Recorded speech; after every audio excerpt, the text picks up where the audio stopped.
Hello കൂട്ടുകാരെ, മലയാളി മോമിലേക്ക് നിങ്ങൾക്ക് വീണ്ടും സ്വാഗതം. ഇന്നത്തെ ഒരു കാലഘട്ടത്തിലേക്ക് വളരെയധികം അനുയോജ്യമായിട്ടുള്ളതാണെന്ന് എനിക്ക് തോന്നുന്നു. കാരണം ടോക്സിക് ആയിട്ടുള്ള വ്യക്തികളിൽ നിന്നും ടോക്സിക്കായ അന്തരീക്ഷത്തിൽ നിന്നും എങ്ങനെ നമുക്കൊരു കുറ്റബോധം ഇല്ലാതെ പുറത്തോട്ട് വരാം എന്നതിനെക്കുറിച്ചുള്ള കുറച്ച് ടിപ്സും കാര്യങ്ങളുമാണ് ഷെയർ ചെയ്യുന്നത്. തീർച്ചയായിട്ടും നിങ്ങളുടെ ലൈഫിലേക്ക് എന്തായാലും ഉപകാരപ്പെടും. ട്രൈ ചെയ്ത് വർക്കൗട്ട് ആയിട്ടുള്ള കാര്യങ്ങളാണ് ഞാൻ ഷെയർ ചെയ്യുന്നത്. നിങ്ങൾക്ക് അതിൽ നിന്ന് പുറത്തോട്ട് വരുമ്പോൾ കിട്ടുന്ന ഒരു ആശ്വാസം അല്ലെങ്കിൽ ഒരു സമാധാനം അത് ഭയങ്കര വലുതാണ്. നമുക്ക് പണമോ കാര്യങ്ങളോ ഒന്നും നൽകാത്ത അത്രയും ഒരു റിലാക്സ് നമുക്ക് ഈ ഒരു സാഹചര്യങ്ങളിൽ നിന്ന് പുറത്തോട്ട് വരുമ്പോൾ കിട്ടും. അപ്പോൾ ആദ്യം തന്നെ ഒരു ടോക്സിക് വ്യക്തി എന്ന് പറയുന്നത് ആരെയാണെന്ന് നമുക്ക് നോക്കാം. മനുഷ്യരായ മിസ്റ്റേക്സ് ഒക്കെ പറ്റും, അത് സ്വാഭാവികമാണ്. നമുക്ക് എല്ലാവരായിട്ടും ശത്രുത വെച്ച് ലോകത്ത് നടക്കാനൊന്നും പറ്റില്ല.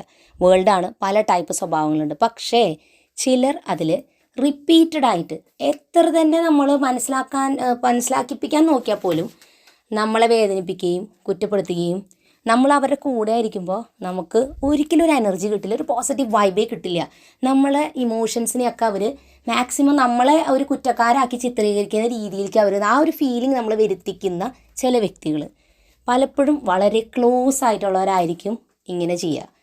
എനിക്ക് തോന്നുന്നു നമ്മളോട് അധികം അടുപ്പൊന്നും ഇല്ലാത്തവരായിരിക്കും പലപ്പോഴും നമ്മളോട് വളരെ പ്രോപ്പറായിട്ട് ബിഹേവ് വളരെ ക്ലോസ് ആയിട്ടുള്ളവരായിരിക്കും ഇങ്ങനെ ടോക്സിക് ആയിട്ടുള്ള വ്യക്തികളായിട്ട് പലപ്പോഴും മാറുള്ളത്. ലൈഫിൽ തുടക്കത്തിലൊന്നും നമുക്കത് മനസ്സിലാവില്ല. നമുക്ക് തോന്നുന്നു നമ്മളാണ് തെറ്റ് ചെയ്യുന്നത് എന്ന് നമുക്ക് പലപ്പോഴും തോന്നും. പക്ഷേ കാലം പോയി കഴിയുമ്പോഴാണ് നമ്മളല്ല കുഴപ്പം, അവരാണ് കുഴപ്പം നമുക്ക് മനസ്സിലാവുക. പിന്നെ അതിൽ നിന്ന് പുറത്തോട്ട് കടക്കുക എന്നുള്ളതാണ് വലിയൊരു ടാസ്ക്. അത് വലിയൊരു ടാസ്ക് തന്നെയാണ്, നല്ല ബുദ്ധിമുട്ടുണ്ട്. പലപ്പോഴും സൊസൈറ്റി പോലും നമുക്ക് എതിരാവും നമ്മൾ പലതും ചെയ്യുമ്പോൾ. പക്ഷേ നമ്മൾ നോക്കേണ്ടത് നമ്മുടെ സ്വസ്ഥതയും സമാധാനവുമാണ്. നമ്മളില്ലാണ്ടായിട്ട് നമ്മൾ അതിൻ്റെ ഉള്ളിൽ നിന്ന് ഇത് അനുഭവിക്കേണ്ട ഒരു ആവശ്യം എന്താണ്? നമ്മളൊരു തെറ്റും ചെയ്തിട്ടില്ല. ഇങ്ങനെയുള്ള വ്യക്തികളുടെ പ്രധാനപ്പെട്ട കുറച്ച് സിഗ്നൽസ്, അതായത് ഇവരിങ്ങനത്തെ ആൾക്കാരെന്ന് മനസ്സിലാക്കാനുള്ള കാര്യം എന്താണെന്നറിയോ? പലപ്പോഴും ഇവർ പറയുക, ഞങ്ങൾ എന്തോരം അനുഭവിച്ചു, അവരാണ് വളരെ വിഷമം അനുഭവിക്കുന്നു എന്നുള്ള രീതിയിൽ അവർ പറയുക. മാത്രമല്ല നമ്മൾ പറയുന്ന വാക്കുകളും അല്ലെങ്കിൽ വേർഡ്സിലും പ്രവൃത്തിയും ട്വിസ്റ്റ് ചെയ്തായിരിക്കും അവർ പലപ്പോഴും പറയുക. നമ്മൾ എന്ത് ചെയ്താലും നമ്മളെ താഴ്ത്തി കെട്ടാൻ, അത് ഒരു നല്ല കാര്യം പോലും നമ്മളെക്കുറിച്ച് പറയാനായിട്ടുണ്ടാവില്ല. അപ്പോൾ ആ ഒരു കുറ്റബോധം കൊണ്ട് നമുക്ക് തോന്നും നമ്മൾ തെറ്റ് ചെയ്യാണല്ലോ വെച്ചിട്ട് അവരുടെ ഒരു കൺട്രോളിൽ പലപ്പോഴും നമ്മളിങ്ങനെ നിന്ന് പോകും. മാത്രമല്ല അവർ ചെയ്യുന്ന ഒരു തെറ്റിനും ഒരു റെസ്പോൺസിബിലിറ്റി അവരെടുക്കില്ല. അപ്പം ഇങ്ങനെയുള്ള പല വ്യക്തികൾ നിങ്ങൾ ഉണ്ടെങ്കിൽ നിങ്ങളുടെ ലൈഫിൽ അങ്ങനെ ആരെങ്കിലും ഉണ്ടെങ്കിൽ ഒന്ന് ചിന്തിച്ച് നോക്കൂ. അത് എന്തായാലും ഒരു ടോക്സിക് ആയിട്ടുള്ളൊരു പേഴ്സൺ ആയിരിക്കും. ഒരിക്കലും നിങ്ങളുടെ ലൈഫിലേക്ക് നല്ലത് കൊണ്ടുവരാൻ പറ്റുമെന്ന് എനിക്ക് തോന്നുന്നില്ല, അതാരായാലും. ഈ ടോക്സിക് ആളുകളെ കണ്ടുപിടിക്കാനുള്ളൊരു മാർഗ്ഗം ശരിക്കും പറഞ്ഞാൽ കുറച്ച് ബുദ്ധിമുട്ട് തന്നെയാണ്. കാരണം ഇവരൊരു മുഖം മൂടി വെച്ച് ജീവിക്കുന്നവരാണ്. ഇവർ ഭയങ്കര സൂപ്പറായിട്ട് പുറത്തേക്ക് നമുക്ക് തോന്നും, ഭയങ്കര അടിപൊളി വ്യക്തികളാണ് നമുക്ക് തോന്നുന്ന പോലെയാണ് ഇവർ ബിഹേവ് ചെയ്യുക. പക്ഷേ അവരുടെ റിയൽ ഫേസ് ഈ മാസ്കിൻ്റെ പുറകിലാണ്. ചില ആൾക്കാരിൽ ഭയങ്കര ഓപ്പൺ ആയിട്ടായിരിക്കും കാര്യങ്ങൾ പറയുക. ചിലപ്പോൾ നമുക്ക് ഇത്തിരി ഹേർട്ടായിരിക്കും ചില കാര്യങ്ങൾ സത്യസന്ധമായിട്ട് പറയുന്നവരുണ്ടല്ലോ. പലപ്പോഴും സമൂഹത്തിന് അങ്ങനത്തെ ആളുകൾ ഇഷ്ടമല്ല. എല്ലാവർക്കും ഇങ്ങനെ ഫേക്കായിട്ട് വെച്ച് നടക്കുന്ന ആളുകളാണ് ഭയങ്കര ഇഷ്ടം. അപ്പോൾ അങ്ങനത്തെ ഉള്ള ആളുകൾ ഫേക്കായിട്ട് ഈ മുഖം മൂടി വെച്ച് കുറേ അധികം നാൾ നടക്കും. പക്ഷേ കുറച്ച് കഴിയുമ്പോൾ എന്തിനേലും ശരിക്കുള്ള സ്വഭാവം പുറത്തോട്ട് വരും. ആ വരുന്ന സമയത്ത് നമ്മുടെ ലൈഫിൽ ഒരുപാട് കാര്യങ്ങൾ നമുക്ക് നഷ്ടപ്പെട്ടിട്ടുണ്ടാവും. അപ്പം അതിനു മുൻപ് ഇങ്ങനെയുള്ള വ്യക്തികളെ ഒന്ന് നമ്മൾ പരിചയപ്പെടുകയായാലും അല്ലെങ്കിൽ നമ്മുടെ കൂടെ ഉണ്ടെങ്കിലും ഒന്ന് ശ്രദ്ധിക്കുക. കാരണം നമ്മുടെ ലൈഫ് കളഞ്ഞിട്ട് ഇങ്ങനെയുള്ളവരെ സപ്പോർട്ട് ചെയ്തിട്ട് ഒരു കാര്യമില്ല. നമ്മൾ അങ്ങനെയുള്ള വ്യക്തികളെ കൂടെ നിൽക്കുമ്പോൾ പലപ്പോഴും നമുക്ക് ഭയങ്കര ആങ്സൈറ്റി, അവരെ കൂടെ നിൽക്കുമ്പോൾ ഒരു എനർജി ഇല്ലായ്മ, നമ്മൾ ചെയ്യുന്ന കാര്യങ്ങളെല്ലാം അവർ ഡീമോട്ടിവേറ്റ് ചെയ്തുകൊണ്ടിരിക്കുക ഏത് നേരം. മാത്രമല്ല നമ്മൾ പറയില്ല, ഒരു മുട്ടത്തോടിൻ്റെ മുകളിൽ കൂടെ നടക്കുന്നൊരവസ്ഥയാണ്, എപ്പോൾ വേണമെങ്കിൽ പൊട്ടാം. ആ ഒരു രീതിയിലൊരു അസ്വസ്ഥത. എന്ത് പറഞ്ഞാലും അവരെക്കുറിച്ച് മാത്രമേ അവർക്ക് പറയാൻ നേരമുള്ളൂ, നമ്മൾ ചെയ്യുന്ന കാര്യങ്ങൾക്കൊന്നും ഒരു വാല്യൂ ഇല്ല. അപ്പോൾ അങ്ങനെയുള്ള വ്യക്തികൾ നിങ്ങളുടെ ചുറ്റുമുണ്ടെന്നുണ്ടെങ്കിൽ തീർച്ചയായിട്ടും ഒന്ന് ഒബ്സേർവ് ചെയ്യുക. പലപ്പോഴും അവരെ കണ്ടുപിടിക്കാൻ നല്ല ബുദ്ധിമുട്ടായിരിക്കും. നമ്മുടെ വരുന്ന ഈ ഒരു അസ്വസ്ഥതകളിൽ നിന്ന് നമുക്ക് മനസ്സിലാക്കാം ഇവരത്ര ക്ലിയർ അല്ല എന്ന്. ഇനിയുള്ള ക്വസ്റ്റ്യൻ, ഇങ്ങനെയുള്ള ടോക്സിക് ആളുകളെ ശരിയാക്കാനായിട്ട് പറ്റുമോ എന്നുള്ളതാണ്. ശരിയാക്കാൻ പറ്റുമെന്ന് ചോദിച്ചാൽ ഞാനൊരു കൗൺസിലിംഗ് അങ്ങനെ ചെയ്യുന്ന ഒരാളല്ല. എൻ്റെ ജീവിതാനുഭവത്തിൽ നിന്ന് ഇതുവരെ ഞാൻ അങ്ങനെയുള്ള ആളുകൾ ശരിയായി കണ്ടില്ല. അതിനുള്ള കുറേ കാര്യങ്ങൾ നമ്മൾ ശ്രമിച്ചാലും അവർ ശരിയാവുന്ന പോലെ എനിക്ക് ഫീൽ ചെയ്തിട്ടില്ല. അപ്പോൾ അതുകൊണ്ട് തന്നെ ഇനി അവർ വല്ല കൗൺസിലിംഗ് അങ്ങനെയൊക്കെ ചെയ്ത് മാറ്റിയെടുക്കാൻ പറ്റുമോ എന്ന് എനിക്കറിയില്ല. പക്ഷേ അങ്ങനെയുള്ള ആളുകൾ ചെറുപ്പകാലം തൊട്ട് അവരുടെ ലൈഫിലുണ്ടായ സാഹചര്യങ്ങൾ കൊണ്ട് എന്തോ അങ്ങനത്തെ വ്യക്തികളായിട്ട് മാറിയവരാണ്. അതിൽ നിന്നും മാറാമെന്ന് വെച്ചാൽ കുറച്ച് ബുദ്ധിമുട്ടുള്ള കാര്യം തന്നെയാണ്. എൻ്റെ ഒരു അനുഭവത്തിൽ ഇതുവരെ മാറി ഞാൻ കണ്ടിട്ടില്ല. പരമാവധി നമ്മൾ കുറച്ച് അതിൽ നിന്നും ഒന്ന് അകന്ന് നിൽക്കുമ്പോഴാണ് കുറച്ചും കൂടി നന്നായിട്ട് എനിക്ക് തോന്നിയത്. നമുക്ക് മാറാനായിട്ട് പറ്റുന്നുണ്ടെങ്കിൽ മാറാമെന്നല്ലാതെ അവരെ മാറ്റിയെടുക്കാമെന്ന് വെച്ചാൽ ഇമ്പോസിബിളാണ്. നിങ്ങൾക്ക് അങ്ങനെ അനുഭവം ഉണ്ട്, മാറ്റിയെടുത്ത അനുഭവം ഉണ്ടെങ്കിൽ കമൻറ്റ് ബോക്സിൽ പറയുക. അങ്ങനെ ഉണ്ടെങ്കിൽ അത് മറ്റുള്ളവർക്കും കൂടി സഹായകരമായിരിക്കും. ഇനി ഈ വ്യക്തികളിൽ നിന്ന് നമുക്ക് എങ്ങനെ മാറി നിൽക്കാം, അല്ലെങ്കിൽ ഈ അവസ്ഥകളിൽ നിന്ന് എങ്ങനെ നമുക്ക് ഒഴിഞ്ഞു മാറി നിൽക്കാം എന്ന് നമുക്ക് നോക്കാം. പലപ്പോഴും നമ്മുടെ ക്ലോസ് ആയിട്ടുള്ള ആളുകളാണ് ഇങ്ങനെയൊക്കെ ചെയ്യുക. നമ്മൾ മാറി നിൽക്കുമ്പോൾ അകന്ന് നിൽക്കുമ്പോഴൊക്കെ ഒരു പ്രശ്നം വെച്ചാൽ പലപ്പോഴും സൊസൈറ്റിയുടെ ഒരു പ്രഷർ കൊണ്ട് നമുക്കത് പറ്റില്ല. പലരും നമ്മളെ കുറ്റപ്പെടുത്താനായിട്ട് തുടങ്ങും. കാരണം പുറത്തേക്ക് ഇങ്ങനെയുള്ള വ്യക്തികൾ ഭയങ്കര സൂപ്പറായിരിക്കും, പക്ഷേ റിയൽ ലൈഫിൽ അവരെന്താ കാണിക്കുന്നതെന്ന് ആരും കാണുന്നില്ല. അപ്പോൾ അതുകൊണ്ട് തന്നെ അവരിൽ നിന്ന് നമ്മൾ മാറുമ്പോൾ അകലുമ്പോഴോ പലപ്പോഴും നമുക്ക് കുറ്റപ്പെടുത്തലും കാര്യങ്ങൾ തന്നെയാണ് കേൾക്കാൻ പറ്റുക. അത് ഷുവറാണത്. പക്ഷേ നമ്മൾ ആദ്യം മനസ്സിൽ ചിന്തിക്കുന്നത് എൻ്റെ ലൈഫിൽ എനിക്ക് സ്വസ്ഥത വേണം. അതാണ് മനുഷ്യന് ഏറ്റവും വേണ്ടത്, മനസ്സമാധാനം. അതില്ല എന്നുണ്ടെങ്കിൽ പിന്നെ എന്തുണ്ടായിട്ടും കാര്യമില്ല. അപ്പം നമുക്ക് എങ്ങനെയാണ് ഇങ്ങനെയുള്ള വ്യക്തികളെ നമ്മുടെ ലൈഫിൽ ഒന്ന് ശ്രദ്ധിക്കാൻ പറ്റുക, അതിനായിട്ട് ചെയ്യേണ്ട കുറച്ച് കാര്യങ്ങൾ ഇനി പറയാം. അപ്പോൾ ആദ്യത്തെ സ്റ്റെപ്പ് ക്ലിയർ ആയിട്ടുള്ള ബൗണ്ടറീസ് സെറ്റ് ചെയ്യുക എന്നുള്ളതാണ്. നമുക്ക് ആദ്യം അതിങ്ങനെ മനസ്സിലാവില്ല കേട്ടോ, കുറച്ച് കഴിയുമ്പോൾ നമുക്ക് ഗ്രാജുവലി മനസ്സിലാവാനായിട്ട് തുടങ്ങില്ലേ.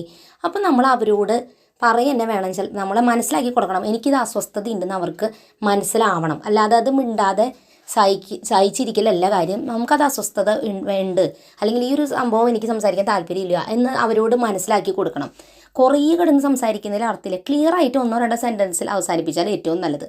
രണ്ടാമത്, ഇങ്ങനെയുള്ള വ്യക്തികളെ നമുക്ക് മനസ്സിലാക്കുകയാണെങ്കിൽ അവരിൽ നിന്നും കുറച്ച് അകലം പാലിക്കുക. ലിമിറ്റിംഗ് കോൺടാക്ട്സ്, അതായത് അവരിൽ നിന്ന് അധികം കോൾ ചെയ്യാതിരിക്കുക, അല്ലെങ്കിൽ മെസ്സേജ് അയക്കാതിരിക്കുക. അല്ലെങ്കിൽ എന്തിനാണ് നമ്മുടെ എനർജി ഇങ്ങനെ ഒരു ടോക്സിക് വ്യക്തിക്ക് വേണ്ടി നമ്മൾ മാറ്റി വയ്ക്കുന്നത്? പറ്റാവുന്നതും കോൺടാക്റ്റ് കുറയ്ക്കുക എന്നുള്ളതാണ്. ഇനി ഏറ്റവും ലാസ്റ്റ്, ഇത് ഏറ്റവും അവസാനത്തെ സ്റ്റെപ്പാണ് കേട്ടോ. നമുക്ക് ഒട്ടും തന്നെ പറ്റുന്നില്ല, ഒരു തരത്തിലും ശരിയാവാത്ത ഇങ്ങനെയുള്ള വ്യക്തികളെ പരമാവധി കോണ്ടാക്റ്റ് കട്ട് ചെയ്യുക എന്നുള്ളതാണ്. ഇത് ഏറ്റവും ലാസ്റ്റ് സ്റ്റെപ്പാണ്. ഇതേറ്റവും ബുദ്ധിമുട്ടുള്ള സ്റ്റെപ്പാണ്. പക്ഷേ ഒരു രക്ഷയില്ലാത്തതിൽ നിന്നും നമ്മൾ ആ കോണ്ടാക്ട് കട്ട് ചെയ്യുകയും, നാലാമത്തെ സ്റ്റെപ്പ് എന്ന് വെച്ചാൽ ഒരു കുറ്റബോധം ഇല്ലാതെ നമ്മളിത് ഓർത്ത് കുറ്റബോധം അടിച്ചിരിക്കാനാണ് പോകണമെന്നുണ്ടെങ്കിൽ പിന്നെയും നമ്മുടെ ലൈഫ് സ്വസ്ഥത പോവും. ഇതൊരിക്കലും ഒരു സ്വാർത്ഥതയായിട്ടുള്ള കാര്യമാണെന്ന് ഞാൻ പറയില്ല. നമ്മളെ തന്നെ വേദനിപ്പിച്ചുകൊണ്ടും ഹേർട്ട് ചെയ്തുകൊണ്ടും ഒരു ഇതിൽ നിൽക്കുന്നത് നല്ലത്. നമ്മളതിൽ നിന്ന് മാറുമ്പോൾ കുറച്ച് ബുദ്ധിമുട്ടൊക്കെ ഉണ്ട്. പലർക്കും അതാണ് പേടി. ഇതിൽ നിന്ന് മാറുമ്പോൾ ഇനി ഞാൻ എന്ത് ചെയ്യും, എന്നെ ആര് സപ്പോർട്ട് ചെയ്യും എന്നൊക്കെ പേടിയാണ്. ദൈവമുണ്ട് നമുക്ക് സപ്പോർട്ടിന്. നമ്മുടെ ലൈഫ് അങ്ങനെയുള്ള പലരും കുറച്ച് തുടക്കത്തിലൊക്കെ നല്ല ബുദ്ധിമുട്ടുണ്ടായിരിക്കും, കുറ്റബോധമൊക്കെ തോന്നും. പക്ഷേ ഗ്രാജുവലി നമ്മുടെ ലൈഫ് ശരിയായി സെറ്റായിക്കോളും. അപ്പോൾ അതുകൊണ്ട് ആ കുറ്റബോധമൊക്കെ മാറ്റി വെച്ച് നമുക്ക് വേണ്ടിയിട്ട് ഒരു തവണയെങ്കിലും ഒന്ന് ചിന്തിക്കാനായിട്ട് ശ്രദ്ധിക്കുക.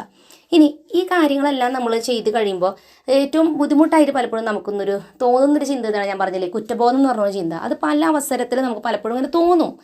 പലരും ചിലപ്പോൾ നമ്മൾ വന്ന് കുത്തി പറയുമ്പോൾ നമുക്ക് തോന്നും ചെയ്ത തീരുമാനം തെറ്റായി പോയെന്ന്.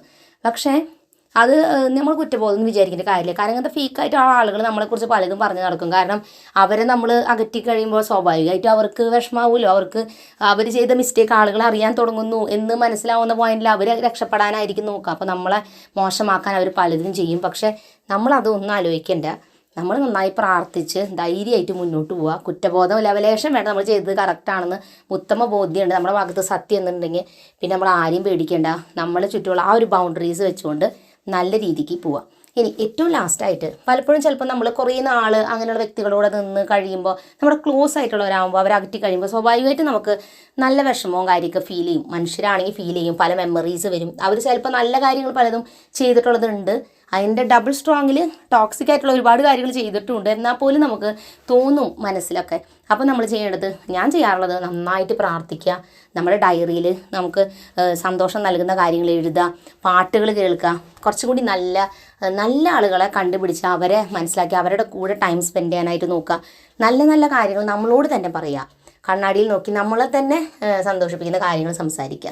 അപ്പം ഇങ്ങനെയുള്ള കാര്യങ്ങളൊക്കെ ചെയ്യുകയാണെങ്കിൽ ആ ഒരു കുറ്റബോധമൊക്കെ മാറി ഫ്രീ ആയി നമുക്ക് കുറച്ചും കൂടി ബെറ്ററായിട്ട് പോകാനായിട്ട് പറ്റും. അപ്പം ഇങ്ങനൊരു അവസ്ഥയിലൂടെ നിങ്ങളിപ്പോൾ കടന്നു പോകുന്നുണ്ടെങ്കിൽ തീർച്ചയായിട്ടും നിങ്ങൾ ഈ പറഞ്ഞ കാര്യങ്ങളെല്ലാം ഒന്ന് അനലൈസ് ചെയ്തിട്ട് നിങ്ങൾ ഇങ്ങനത്തെ ഒരു കാര്യത്തിലാണ് നിൽക്കണമെന്നുണ്ടെങ്കിൽ, സൊസൈറ്റീനെ പേടിച്ചിട്ടോ ഒന്നിനും പേടിച്ചിട്ടോ നിങ്ങൾ ആരും പേടിച്ചിട്ടോ നിങ്ങൾ ഈ കാര്യം ചെയ്യാതിരിക്കരുത്. നിങ്ങൾ ധൈര്യമായിട്ട് മുന്നോട്ട് പോകാം. അപ്പോൾ ഇന്നത്തെ വീഡിയോ ഇങ്ങനെയുള്ള ആർക്കെങ്കിലും ഹെൽപ്പ് ആവുമെന്ന് ഞാൻ വിചാരിക്കുന്നു. ഞാൻ നിങ്ങളെ മനസ്സിലാക്കുന്നു, കാരണം ഞാൻ ആ അവസ്ഥയിലൂടെ കടന്നു പോയിട്ടുള്ള അതിനോട് പറയണത്. അപ്പോൾ അതുകൊണ്ടൊന്ന് ട്രൈ ചെയ്ത് നോക്കാം. പുതിയൊരു നല്ല വീഡിയോ ആയിട്ട് വീണ്ടും നമ്മൾ വരുന്നതായിരിക്കും. അതുവരെയും എൻ്റെ എല്ലാ കൂട്ടുകാർക്കും ബൈ ആൻഡ് ടേക്ക് കെയർ.